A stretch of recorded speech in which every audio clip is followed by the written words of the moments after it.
Hello mga ka-sweet.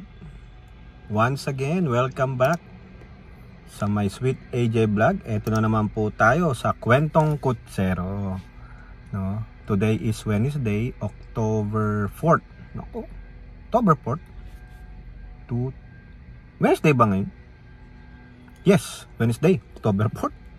Ay, ang hirap ng ng nalilito na sa araw kasi napapabilis ang panahon, ano? Ibig sabihin, napapabilis ang pagtanda natin. So, kamusta na po kayong lahat, no? Ito na naman po tayo sa Kwentong Kutsero, episode I don't really know na. Pag ilan na ba? Hindi ko na po hindi ko naman na tinitingnan yung mga na-upload kong video. Basta upload na lang tayo ng upload para po at least gumagalaw yung analytics. Alam ni YouTube na hindi natin pinapabayaan yung ating channel, di po ba? So for the meantime, eto meron akong kinakain dito extra, maliit lang na french fries, small, no, mahirap po yung madami, no. Yan na yung pinaka lunch natin. 130 140 ganun, no, lunch na. Saka isang grande na Starbucks. So ayan, grande strawberry asahi with lemonade, no inclusions. Pag sinabing no inclusions, kasi yung drink na po na yan, merong mga strawberry. Yung prutas na strawberry. Yung strawberry minsan lalo pang nagpapa sobrang asim. Saka minsan binablock niya yung straw. Di sabihin mo no inclusions, flavored strawberry lang. Lalagyan lang nila ng lemonade. Di masarap naman siya. Feeling strawberry ka na. Feeling rich, di ba, Bones? Si Bones nasa Pilipinas, na ako naman ang lola natin nasa Philippines, lami-lami na naman sa bakasyon. Si Bonita, yung pasalubong namin. Huwag kakalimutan ang durian. Kasi akala mo naman babalik si Bones dito sa US, babalik yan ng Finland. Paano pa ma-deliver dito yung pasalubong niya, mas mahal pa as shipping. Diba, at least nakapagbakasyon si Bones, no? Less stress muna sa kanya. Magdi-de-stress siya. Siya ay tatalon sa Pagsanhan Falls. Diba, Bones? Para kang kumakain ng bubble gum. Dito po, itong french fries na to ng McDonald's, it's yummy while it's hot. Pero it's not yummy anymore pag hindi mo kaagad kinain. Magiging parang bubble gum. Diba, Lolo Mar? Bubble gum. Lagi kong nasa shoutout dito si Lolo Mar. Hindi naman niya ako sinashoutout doon sa kanyang vlog, no? Ilang dalawa ni Marcy. Shoutout dyan sa mga team igat-igat, si Sassy, si JJ Salt, si Jennifer Pilipinas, si Riz, si Romary, yung magkakapatid na yan, saka si Ladel, yan. Si Merlito, awoo! Diba? Sino pa? Si Kusina. Sino pa? Si Shaira. Si Olibert. Si Tintin. Sino pa? Si Adventures of Sakarayas. Yan. No, shout out lahat sa inyo. Si Eds Biking, si Eds di ko na nakikita, mukhang nag-deactivate na yata yung bata na yan, no. Si Daisy Lubero, si Baliko, yung nasa Japan po, no. Shout out lahat po kayo diyan. Kung di ko kayo ma-shout out, mag-shut up na lang ako. Oy, si Ian na yung, alam mo na, Lolo Mar, yung classmate mo doon kay sino pa?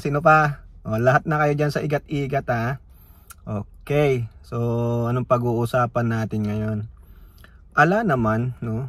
Pasensyahan nyo na, medyo nakikita nyo ang aking cleavage, no? Baka makita nyo ang cleavage ko. Kasi, itong damit ko na ito, ayan, no? Nakalagay UCD, University of California, Davis. No? Kasi po dito, sa California, maraming UC school. Maraming University of California school. Ngayon, kung may nakita nyong after yung UC, may pangalan na UCSD, yung SD, San Diego. Pag nakita nyo sinabing UC Berkeley, sa Berkeley, California, nandun yung UC schools. Ito, tulad nung sa anak ko, yung panganay ko, sa Davis siya, sa Davis, California. In between Sacramento and kasi Yolo County yun Yolo County. Malayo pa po sila sa San Francisco, an hour pa. Mas malapit sila sa Sacramento, which is the capital of capital of California. Hindi po Los Angeles ang capital ng California, kundi Sacramento. Ano pa ba yung mga UCLA, no? Yung kilalang school kasi nasa Los Angeles siya, yung University of California. Parang ano po yan kasi UC schools, pag sinabi mong UC schools, parang may subsidy ng University of California. Malaki po, malaking school. Yung mga university dito, ang lalaki. Parang pag pumunta kayo ng UPLB, mas malaki pa doon. O yung pumunta kayo ng yung malalaking campus, no, mga eskwelahan sa atin. Ano ba ang pinakamalaking in terms of land area, no? Malaki ba kasi hindi naman ako nakapasok ng UPLB, UP Diliman. Hindi ko rin naman napasok yung Ateneo diyan sa Katipunan area. Napuntahan ko po UPLB, yung sa Los Baños. Mukha namang malaki. Ang Adamson naman napakaliit. Doon ako nag-graduate. Napunta rin ako ng Mapua.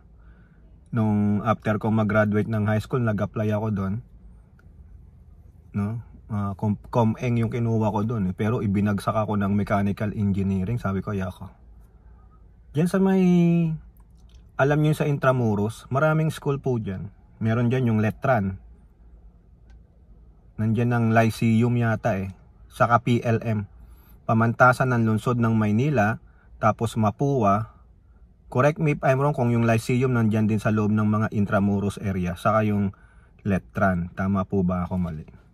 Tapos sa U-Belt, yung dyan sa Recto, dami dyan.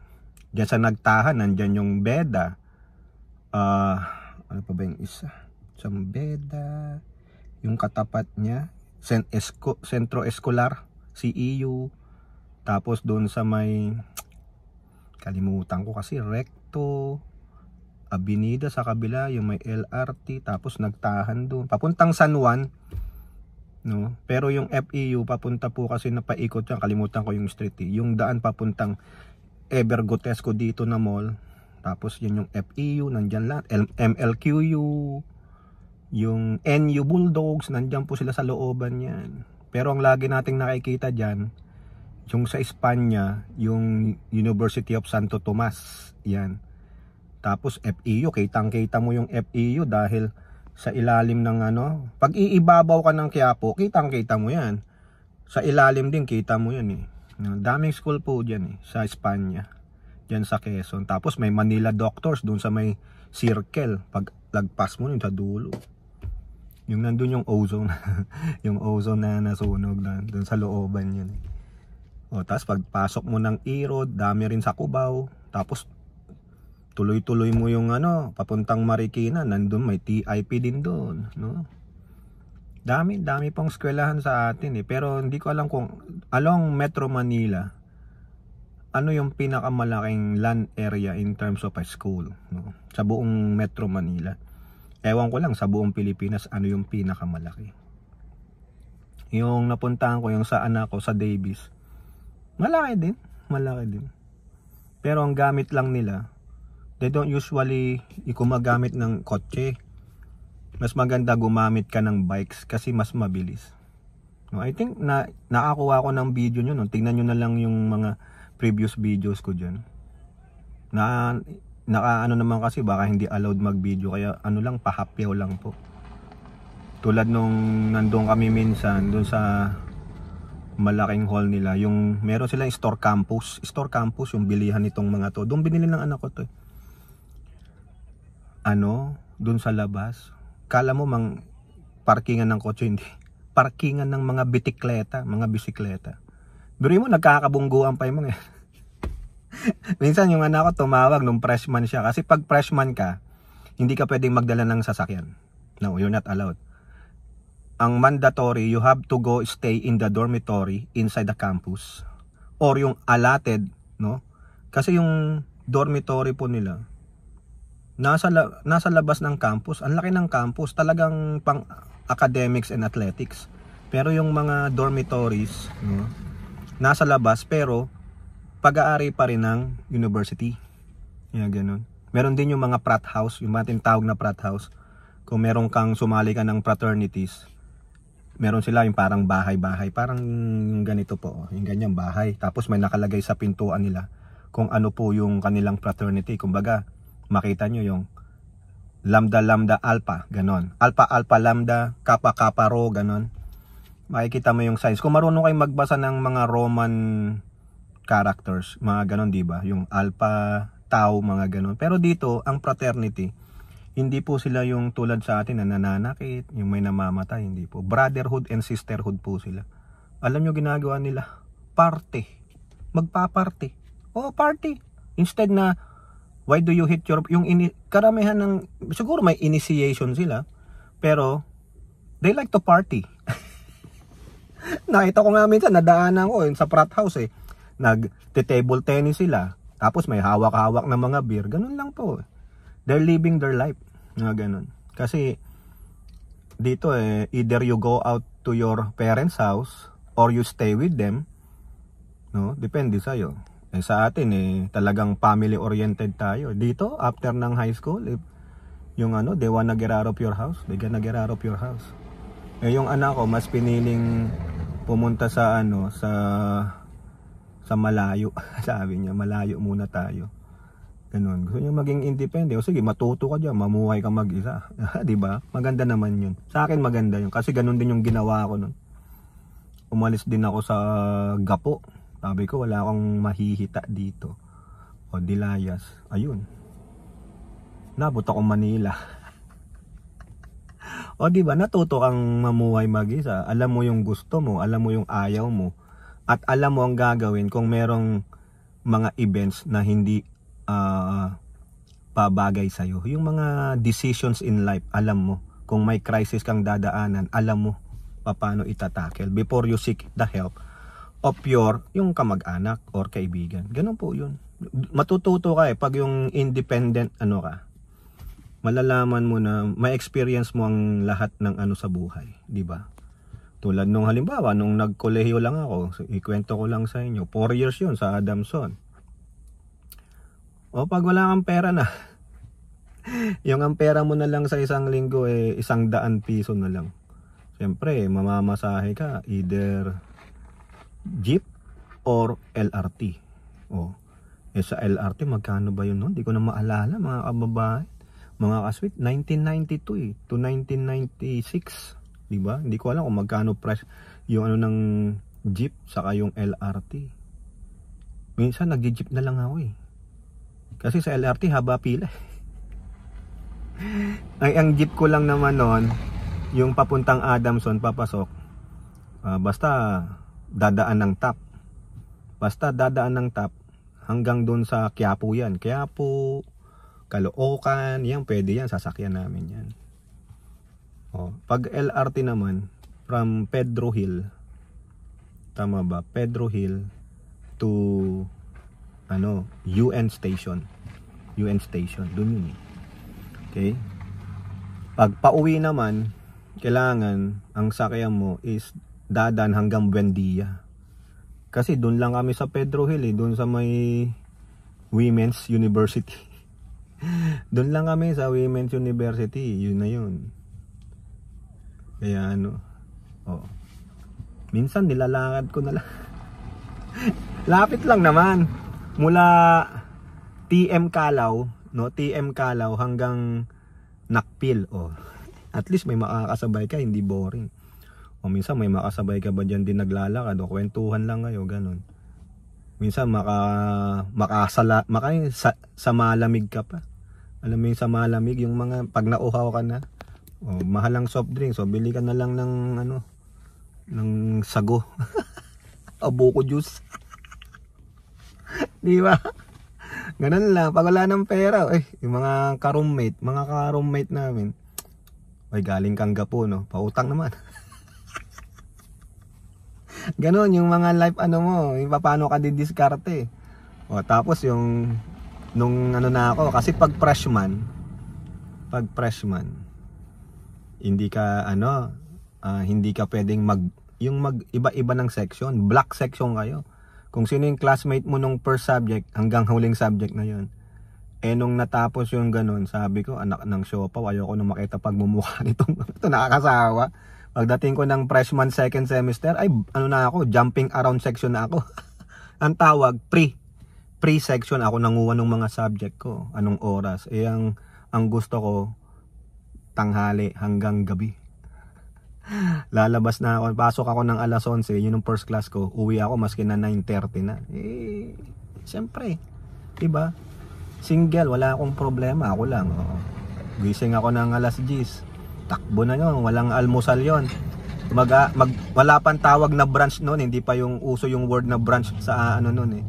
Magla-lunch na ako sa kaalmusal, yung sa ST, sa Quadrangle, sa Adamson, sa St. Teresa Quadrangle, meron dun yung parang maliit lang na karinderya pero bilihan ng mga yung Japanese cake saka hamburger.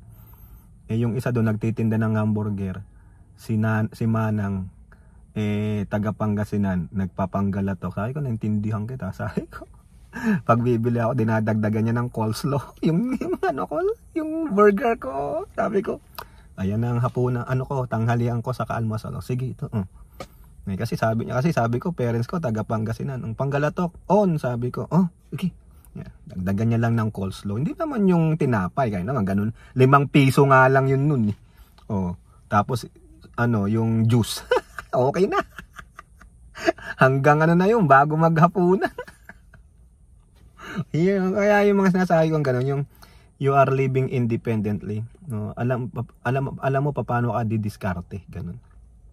Yung dito sa anak ko sa Davis, yung freshman siya, sa dormitory mandatory yan. Pero sa mandatory ng dorm nila, libre na rin yung pagkain. Kasama na po sa matrikula. Ang laki ng utang sa student loan. Buti nga dito meron pong student loan. Yun lang ang talo. Kasi sa Pilipinas, kung makatapos ka ng kolehiyo, at least wala kang utang sa gobyerno. Yun nga lang, kung nangutang ang parents mo, yun lang talo, di ba? Dito sa gobyerno, federal loan, ang laki po, laki. Kakaasar. Sabi ko, pumasok ka na lang na military, gamitin mo yung military, no? Ayaw nila. Ako nanguha ako ng scholarship Dating ko ng sophomore hanggang mag-graduate ako, scholar. Di ako nagbayad na ng tuition, nakalibre na ako ng mga 10,000 nun.